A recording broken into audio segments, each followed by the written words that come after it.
ಕೆಣಕುವ ಮನಸ್ಸಾದಾಗ ಗಂಡ ಕೆಲಸಕ್ಕೆ ಹೋಗಿಲ್ಲ ಯಾಕೆ ಏನು ಎಂದು ಒಂದು ಮಾತು ವಿಚಾರಿಸೋದು ಬೇಡ್ವಾ ಕೇಳಿದ. ಅದು ನನಗೆ ಗೊತ್ತಿತ್ತಲ್ವಾ, ಅದಕ್ಕೆ ಕೇಳಲಿಲ್ಲ. ಏನು ಗೊತ್ತು, ಆ ಸಮಯದಲ್ಲಿ ಅತ್ತೆ ಜೊತೆ ಇರಲು ಬಯಸ್ತಿದ್ದೀರಾ? ಎಲ್ಲ ನನ್ನ ಸಾವಾಸ ಹೇಳುತ್ತಿದ್ದವನು ಬನ್ನಿ ಅಣ್ಣ ಹೇಗಿದ್ದೀರಾ ಎಂದ ಧ್ವನಿ ಕೇಳಿ ನನ್ನ ಜೊತೆ ಬಾ ಎನ್ನುತ್ತಾ ಅವಳ ಜೊತೆ ಹೊರಗೆ ನಡೆದಿತ್ತ. ಇಂದ್ರಾಣಿ ಅವರಿಗೆ ತಮ್ಮ ಅಣ್ಣನನ್ನು ನೋಡಿ ತೆಲುವಾಗಿ ಕಣ್ಣು ತುಂಬಿ ಬಂದಿತು. ತುಂಬ ವಯಸ್ಸಾದವರಂತೆ ಕಂಡಿದ್ದರು. ಆ ದಿನಗಳಲ್ಲಿದ್ದ ಗತ್ತು, ಗಾಂಭೀರ್ಯ, ಧೀಮಂತಿಕೆ ಎಲ್ಲವೂ ಹೇಳ ಹೆಸರಿಲ್ಲದಂತೆ ಹೋಗಿತ್ತು. ಸಾಮಾನ್ಯ ವ್ಯಕ್ತಿಯಂತೆ ಕಂಡಿದ್ದರು. ಏನು ಮಾತನಾಡಿಸಬೇಕು, ಹೇಗೆ ಪ್ರತಿಕ್ರಿಯಿಸಬೇಕು ಎಂದು ತಿಳಿಯದೇ ಇದ್ದರು. ಬನ್ನಿ ಅಣ್ಣ ಹೇಗಿದ್ದೀರಾ, ಕುಳಿತುಕೊಳ್ಳಿ, ಅಪ್ಪ ಅಮ್ಮ ಎಲ್ಲ ಹೇಗಿದ್ದಾರೆ? ಮನಸ್ಸಿಗೆ ಬಂದ ಮಾತು ಮೊದಲು ಕೇಳಿದ್ದರು. ಕುಳಿತ ಶೇಖರ್ ಅವರು ಎಲ್ಲರೂ ಚೆನ್ನಾಗಿದ್ದಾರೆ, ನೀನು ಹೇಗಿದ್ದೀಯಾ ಇಂದ್ರಾಣಿ ಕೇಳಿದವರು ಹೆಜ್ಜೆಯ ಸಪ್ಪಳ ಕೇಳಿ ಬರುತ್ತಿದ್ದ ಗೌತಮ್ನನ್ನು ನೋಡುತ್ತಿದ್ದಂತೆ ಎದ್ದು ನಿಂತಿದ್ದರು. ಬಂದ ಗೌತಮ್ ತಾಯಿಯ ಪಕ್ಕ ಕುಳಿತವನು ಅವರಿಗೆ ಕುಳಿತುಕೊಳ್ಳುವಂತೆ ಸೋಫಾ ಕಡೆ ಕೈತೋರಿದ. ಅವನ ಎದುರು ಕುಳಿತವರು ಇವನನ್ನೇ ಅಲ್ವಾ ಇಂದ್ರಾಣಿ ಗರ್ಭದಲ್ಲಿದ್ದಾಗ ನಾವು ನಮ್ಮಗಳ ಸಂಬಂಧ ಬೇಕಾದರೆ ಮಗುವನ್ನು ತೆಗೆಸಿಬಿಡು ಎನ್ನುವ ಅನಿಸಿಕೆ ಹೇಳಿದ್ದು. ಆದರೆ ಇಂದು ಅವನ ಸ್ಥಾನಮಾನ, ಬೆಳೆದ ರೀತಿ, ತಾಯಿಗೆ ಆಸರೆಯಾಗಿ ನಿಂತಿರುವ ಬಗ್ಗೆ ತಿಳಿದವರು ತಮ್ಮ ಅನಿಸಿಕೆಗೆ ನಾಚಿಕೆ ಪಟ್ಟಿದ್ದರು. ಇಂದ್ರಾಣಿ ಅವರು ನನ್ನ ಮಗ ಗೌತಮ್ ಗೊತ್ತಿರಬೇಕಲ್ವಾ, ಇವಳು ನನ್ನ ಸೊಸೆ ಚಂದನ ಎಂದವರು ಅಲ್ಲೇ ಇದ್ದ ಪಾವನಿ, ರಮೇಶ್ ಹಾಗೆ ಮಹೇಂದ್ರ ಅವರನ್ನು ಪರಿಚಯಿಸಿದರು. ಅವರು ವಿನಯದಿಂದ ಕೈಮುಗಿದು ನಿಮ್ಮೆಲ್ಲರ ಪರಿಚಯವಾಗಿದ್ದು ತುಂಬ ಸಂತೋಷ ಎಂದಿದ್ದರು.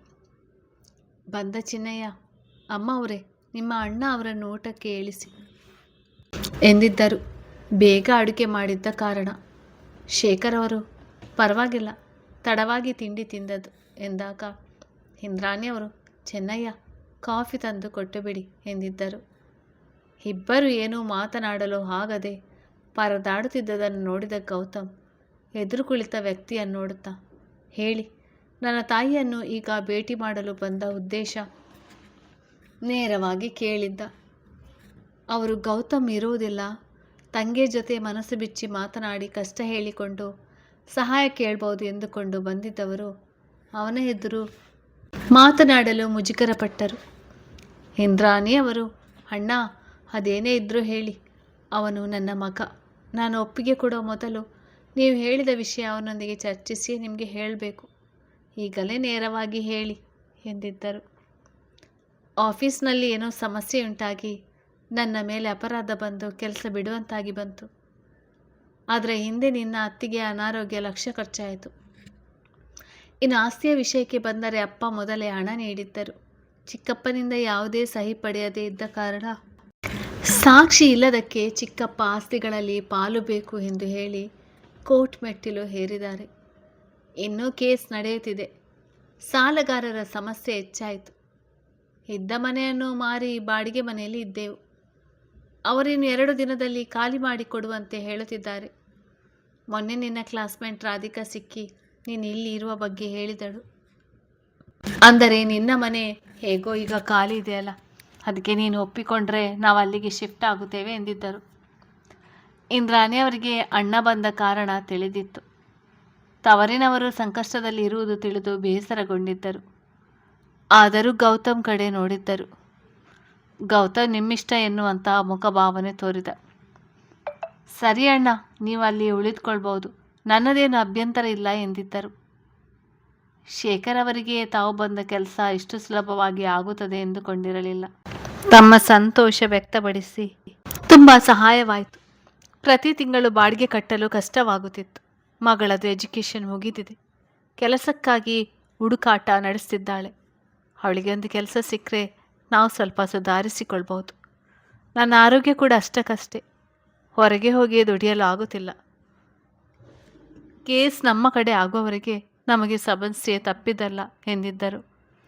ಇಂದ್ರಾಣಿಯವರು, ಪರವಾಗಿಲ್ಲ, ನನ್ನದೇನು ಅಭ್ಯಂತರ ಇಲ್ಲ, ಇದ್ದುಕೊಳ್ಳಿ. ಅಪ್ಪ ಅಮ್ಮ ಹೇಗಿದ್ದಾರೆ? ಮನಸ್ಸು ತಡೆಯದೆ ಮತ್ತೊಮ್ಮೆ ಕೇಳಿದ್ದರು. ಅವರು ಚೆನ್ನಾಗಿದ್ದಾರೆ, ಯಾವ ಆರೋಗ್ಯದ ಸಮಸ್ಯೆಯೂ ಇಲ್ಲ. ಹಾಗೆ ನೋಡಿದರೆ ನನಗೆ ಇವಳಿಗೆ ಇರುವ ಸಮಸ್ಯೆಗಳೇ ಹೆಚ್ಚು ಎಂದಿದ್ದರು. ತನ್ನ ತಂದೆ ತಾಯಿಗಳ ನೆನಪಾಗಿ ಇಂದ್ರಾಣಿ ಅವರ ಕಣ್ಣು ತುಂಬಿತು. ಇಷ್ಟು ವರ್ಷವಾದರೂ ಇನ್ನೂ ನನ್ನನ್ನು ಕ್ಷಮಿಸಿಲ್ವೇ ಎನ್ನುವ ಅನಿಸಿಕೆ ಬಂದಾಗ, ಅಂಥದ್ರಲ್ಲಿ ನನ್ನ ಮನೆಗೆ ಬಂದು ಇರ್ತಾರಾ? ಮನದಲ್ಲಿ ಮೂಡಿದ್ದ ಪ್ರಶ್ನೆ ಕೇಳಿದರು. ಶೇಖರ್ ಅವರು, ನಿನ್ನೆ ಅವರ ಜೊತೆ ನಿನ್ನ ಬಗ್ಗೆ ಮಾತನಾಡಿ ವಿಷಯ ತಿಳಿಸಿದೆ. ಮೊದಲಿನ ಆರಾಟ ಇಲ್ಲ, ಈಗ ಒಪ್ಪಿಕೊಂಡಿದ್ದಾರೆ. ಆ ಮನೆಗೆ ಶಿಫ್ಟ್ ಆದಮೇಲೆ ನೀನೊಮ್ಮೆ ಬಂದು ಹೋಗು ಎಂದಿದ್ದರು. ಬೇಡ ಅಣ್ಣ, ತಲೆ ತಗ್ಗಿಸಿ ಬದುಕಿ ಸಾಕಾಗಿದೆ. ಇನ್ನು ಯಾರ ಮುಂದೆಯೂ ತಲೆ ತಗ್ಗಿಸುವುದಿಲ್ಲ. ಮನೆ ಬೀಗದ ಕೀ ತೆಗೆದುಕೊಂಡು ಬರುತ್ತೇನೆ ಇರಿ ಎಂದವರು ತಮ್ಮ ರೂಮಿನ ಕಡೆ ನಡೆದಿದ್ದರು. ಬಂದ ಕೆಲಸ ಇಷ್ಟು ಸುಲಭವಾಗಿ ಮುಗಿದದ್ದು ಸಮಾಧಾನವಾಗಿತ್ತು. ಮಗಳ ಇಂಟರ್ವ್ಯೂ ಎಂದು ಸುತ್ತಾಡಿ ಕೆಲಸ ಸಿಗದೆ ಬರುತ್ತಿದ್ದದ್ದು ನೆನಪಾದಾಗ ಯಾಕೆ ಗೌತಮ್ ಕಂಪನಿಯಲ್ಲಿ ಕೆಲಸಕ್ಕೆ ವಿಚಾರಿಸಬಾರ್ದು ಎನ್ನುವ ಅನಿಸಿಕೆ ಮೂಡಿತು. ಬಂದ ಇಂದ್ರಾಣಿ ಅವರು, ತಗೊಳ್ಳಿ ಈ ಮನೆಯ ಕೀ ಎಂದಿದ್ದರು. ಎದ್ದು ನಿಂತು ಪಡೆದವರು ಇನ್ನೊಂದು ಸಹಾಯವಾಗಬೇಕಾಗಿತ್ತು ಎಂದಿದ್ದರು. ಗೌತಮ್ ಅವರ ಕಡೆ ತೀಕ್ಷ್ಣವಾಗಿ ನೋಡಿದ್ದ. ಅವನ ನೋಟ ಎದುರಿಸದೆ ಇಂದ್ರಾಣಿ ಅವರನ್ನು ನೋಡುತ್ತಾ, ನಿಮ್ಮ ಕಂಪನಿಯಲ್ಲಿ ನನ್ನ ಮಗಳಿಗೊಂದು ಕೆಲಸ ಕೊಟ್ಟರೆ ಸಹಾಯವಾಗುತ್ತದೆ. ಅವಳ ಓದಿಗೆ ತಕ್ಕಂತೆ ಎಲ್ಲೂ ಕೆಲಸ ಸಿಗುತ್ತಿಲ್ಲ. ಇಂಟರ್ವ್ಯೂಗಳನ್ನು ಅಟೆಂಡ್ ಮಾಡುತ್ತಿದ್ದಾಳೆ ಎಂದವರು ಅವಳ ಎಜುಕೇಷನ್ ಬಗ್ಗೆ ತಿಳಿಸಿದರು. ಇಂದ್ರಾಣಿ ಅವರು ಗೌತಮ್ ಕಡೆ ನೋಡಿದಾಗ, ಮ್ಯಾನೇಜರ್ ಬಳಿ ಮಾತನಾಡಿರುತ್ತೇನೆ, ಒಮ್ಮೆ ಬಂದು ನೋಡಲಿ ಎಂದಿದ್ದ. ಮಾತುಕತೆ ಗಮನಿಸಿದವನು ಇನ್ನೇನು ಸಮಸ್ಯೆ ಇರಲಾರದೆನಿಸಿ ಎದ್ದು ನಿಂತವನು, ನಾನು ಹೊರಡ್ತೀನಿ, ಏನಾದರೂ ವಿಷಯ ಇದ್ದರೆ ಫೋನ್ ಮಾಡಿ ಹೇಳಿ ತನ್ನ ರೂಮಿನ ಕಡೆ ನಡೆದಿದ್ದ. ಬಂದ ಚಂದನ ಅಡುಗೆ ಆಗಿದೆ, ಊಟ ಮಾಡಿ ಹೇಳಿದಾಗ ಮತ್ತೊಮ್ಮೆ ಅವಳನ್ನು ಗಮನಿಸುವಂತೆ ನೋಡಿದರು. ಒಂದು ಕ್ಷಣ ಮನದಲ್ಲಿ ಈ ಜಾಗದಲ್ಲಿ ತಮ್ಮ ಮಗಳಿದ್ದಿದ್ರೆ ಎನ್ನುವ ಅನಿಸಿಕೆ ಬರದೇ ಇರಲಿಲ್ಲ.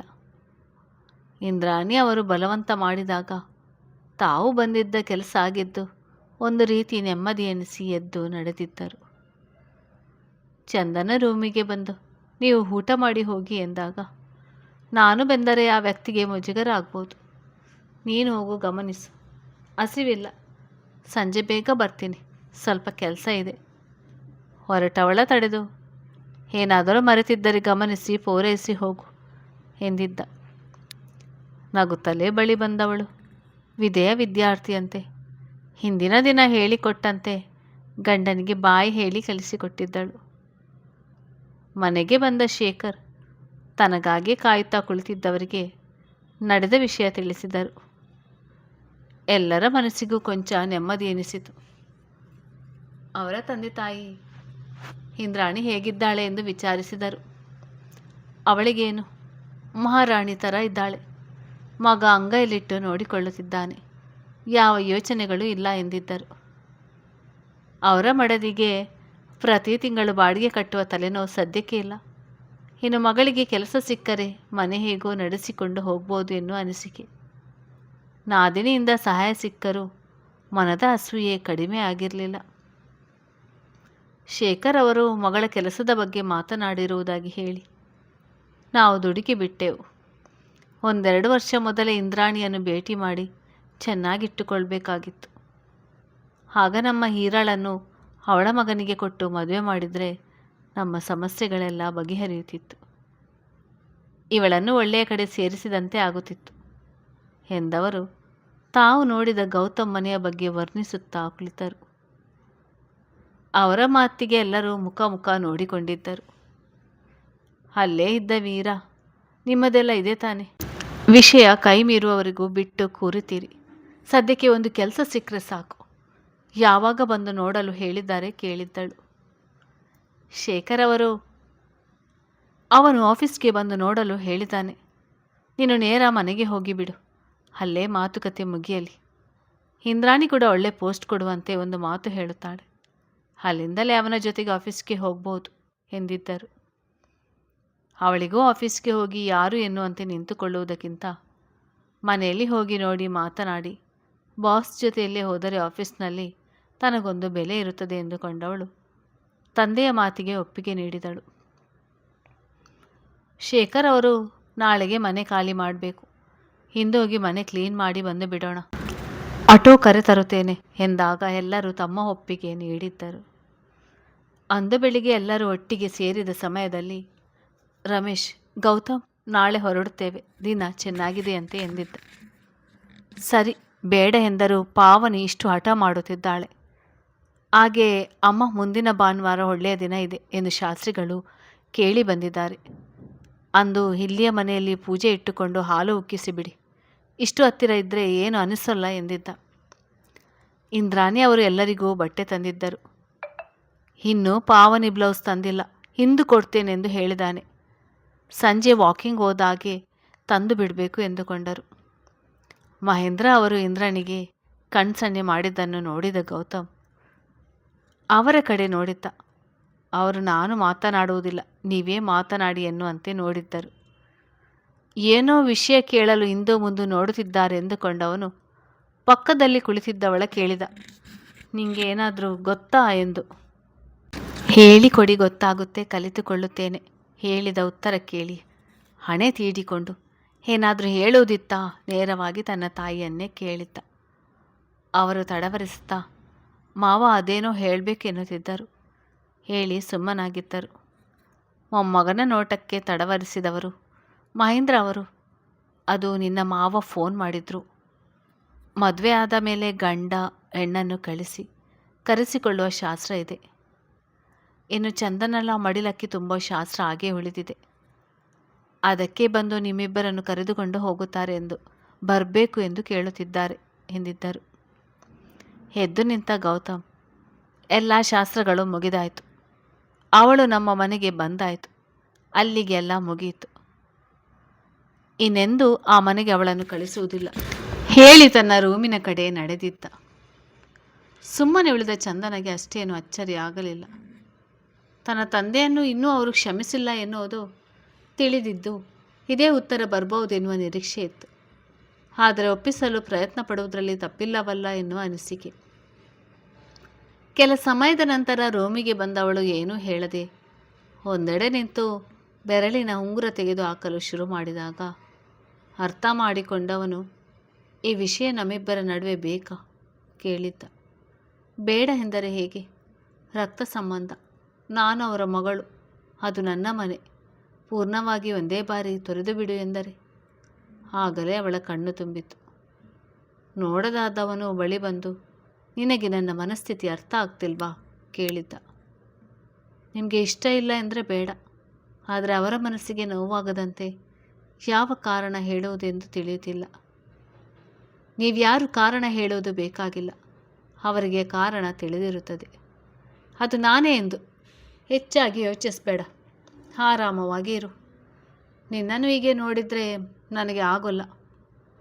ಮುಂಗೈಯಲ್ಲಿ ಕಣ್ಣೀರು ತೊಳೆದುಕೊಂಡವಳು, ತಿಂಡಿ ಆಗಿದೆಯಾ ನೋಡ್ತೇನೆ, ರೆಡಿಯಾಗಿ ಎಂದವಳು ನನಗೆ ಇಬ್ಬರು ಮುಖ್ಯ, ಏನು ಮಾಡಲಿ ಯೋಚಿಸುತ್ತಾ ನಡೆದಿದ್ದಳು.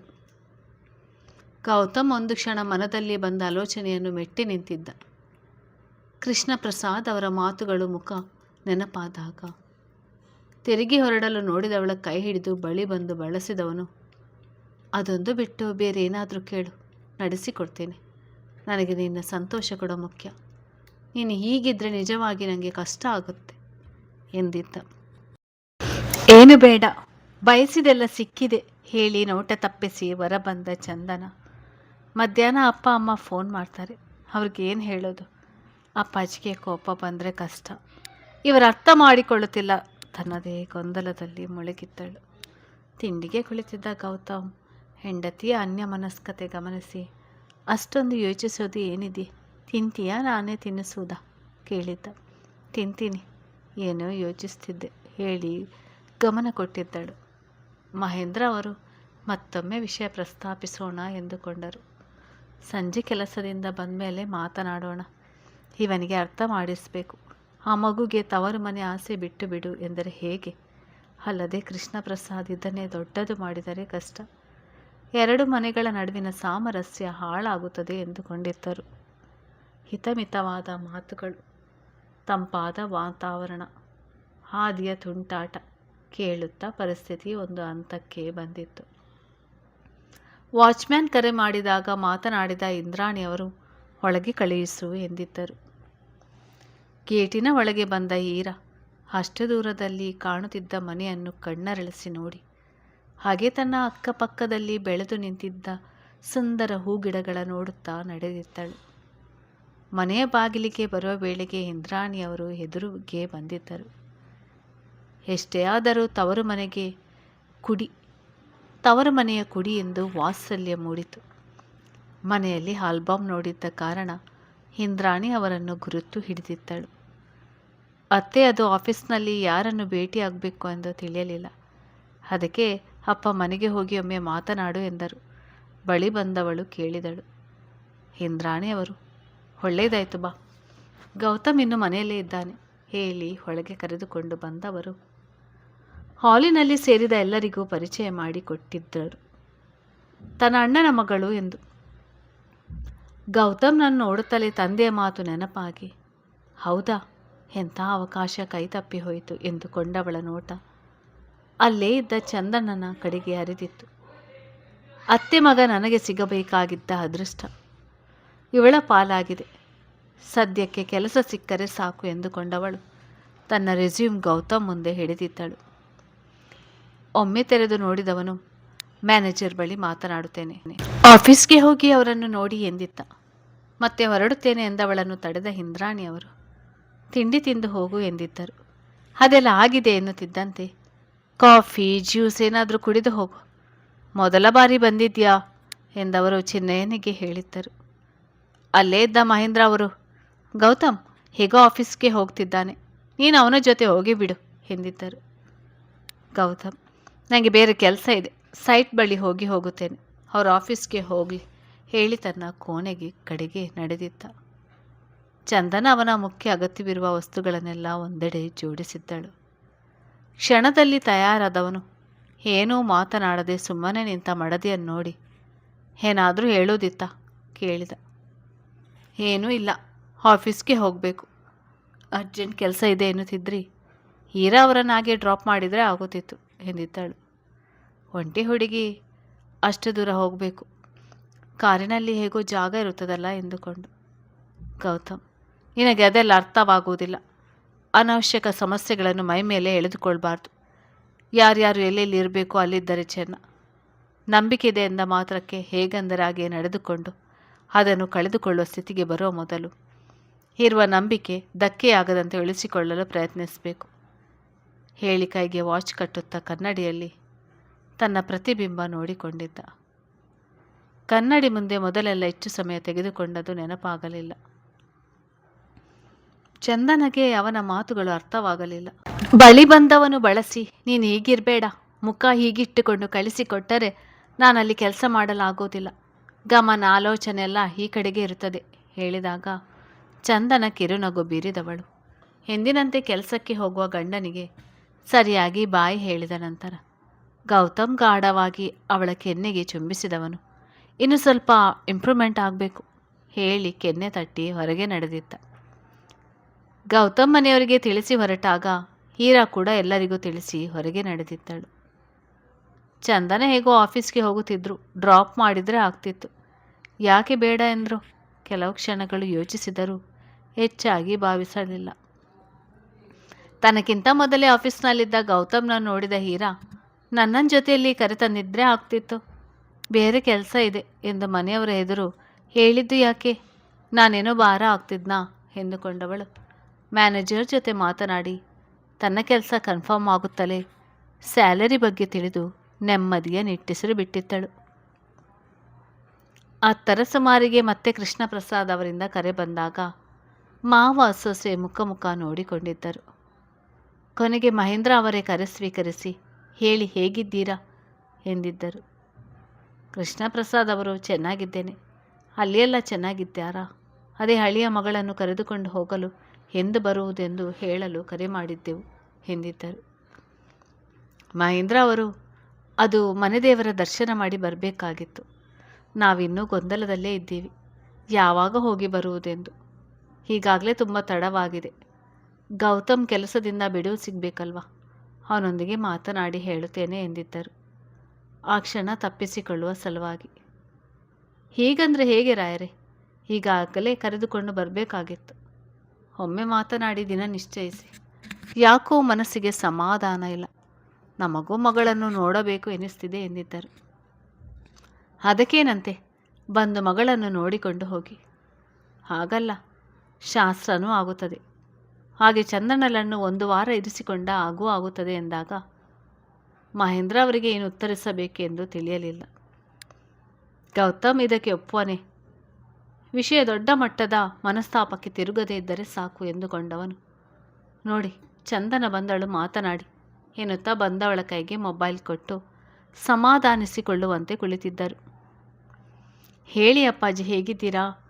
ಮೊಗಳ ಧ್ವನಿ ಕೇಳುತ್ತಲೇ ಸ್ವಲ್ಪ ಕೋಪಗೊಂಡಿದ್ದವರು ಮೊದಲಿನಂತಾಗಿದ್ದರು. ಹೇಗಿದ್ದೀಯ ಚಂದನ?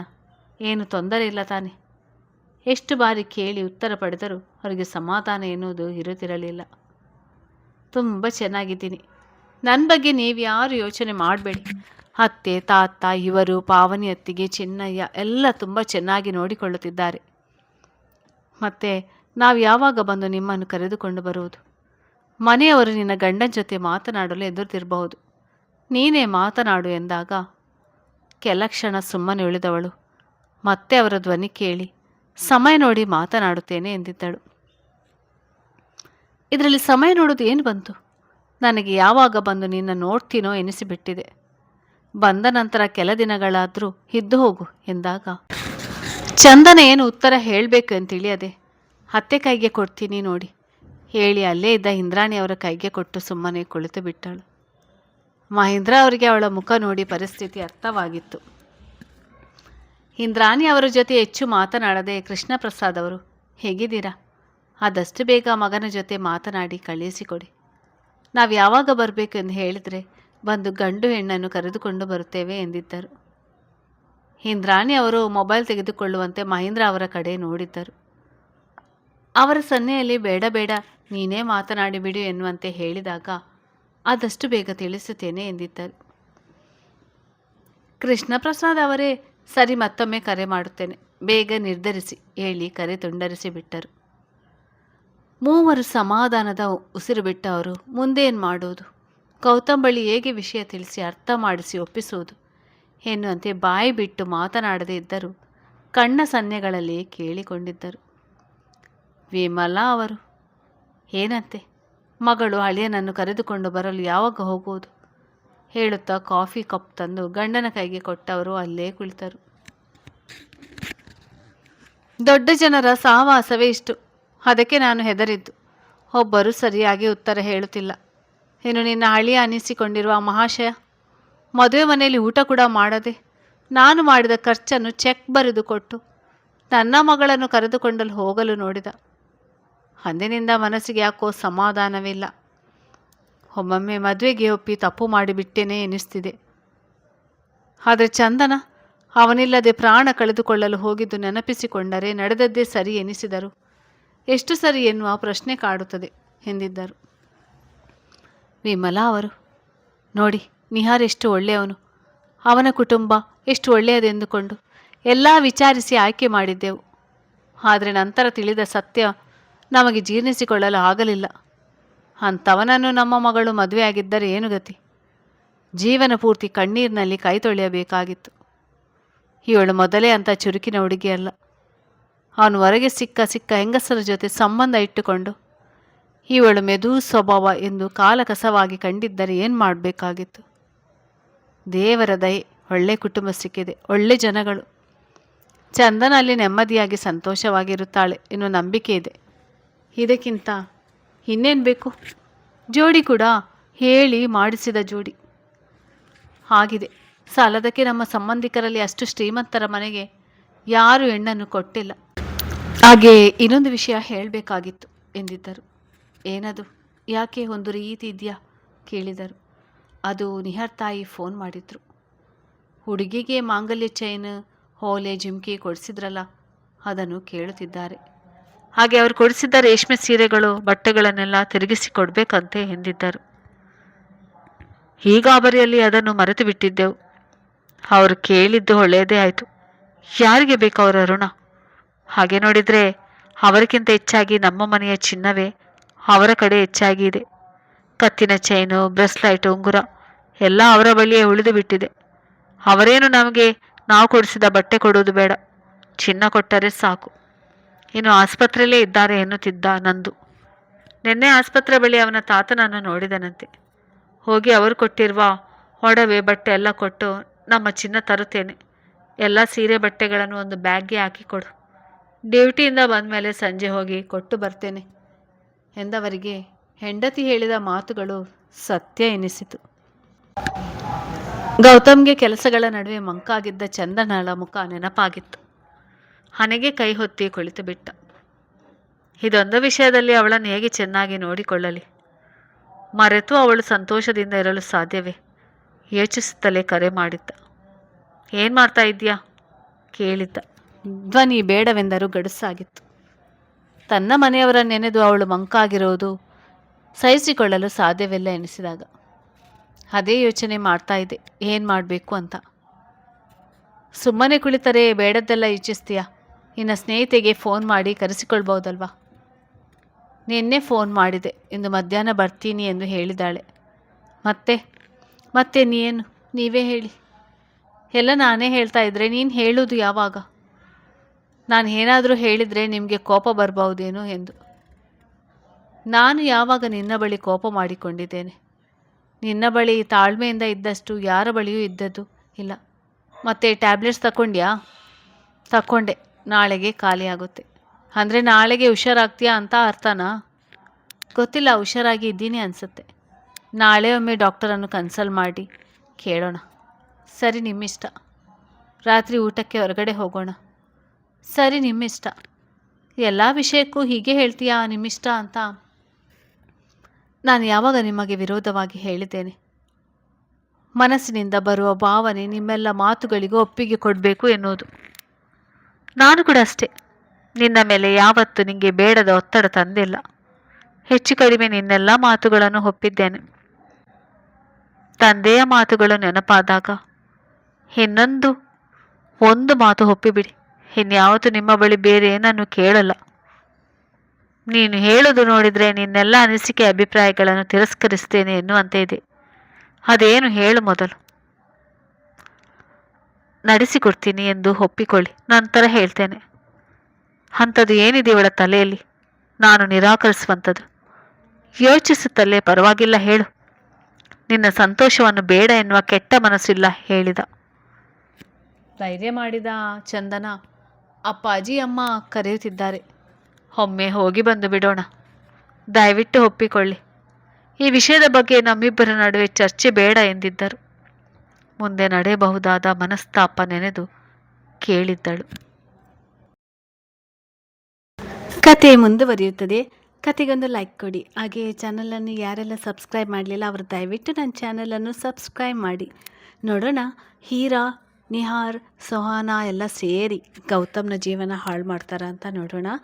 ಆಮೇಲೆ ನೀವು ಕತೆ ಹಾಕಿ ಅಂತ ನನಗೆ ಹೇಳಬೇಡಿ. ನನಗೆ ಗೊತ್ತಿದೆ ಕತೆ ಹಾಕಬೇಕಂತ. ಕೆಲವೊಮ್ಮೆ ಮನೆಯಲ್ಲಿ ಪ್ರಾಬ್ಲಮ್ ಆಗೋದಕ್ಕೆ ಕೆಲಸ ಎಲ್ಲ ಇರುತ್ತೆ, ಹಬ್ಬ ಎಲ್ಲ ಇರುತ್ತೆಲ್ಲ, ಅದಕ್ಕೆ ಹಾಕೋಕ್ಕೆ ಕಷ್ಟ ಆಗುತ್ತೆ. ಆಮೇಲೆ ನಿಮಗೆ ನಾನೇನು ಡಿಮ್ಯಾಂಡ್ ಮಾಡ್ತಾ ಇಲ್ಲ, ಕತೆ ಹಾಕೋದಿಲ್ಲ, ಆ ಥರ ಎಲ್ಲ ಆಡಿಸೋದಿಲ್ಲ. ನನಗೆಲ್ಲ ಎಪಿಸೋಡ್ ಹಾಕಬೇಕಂತ ಗೊತ್ತಿದೆ, ಹಾಕ್ತೀನಿ. Okay, tension ಮಾಡ್ಕೊಳ್ಬೇಡಿ.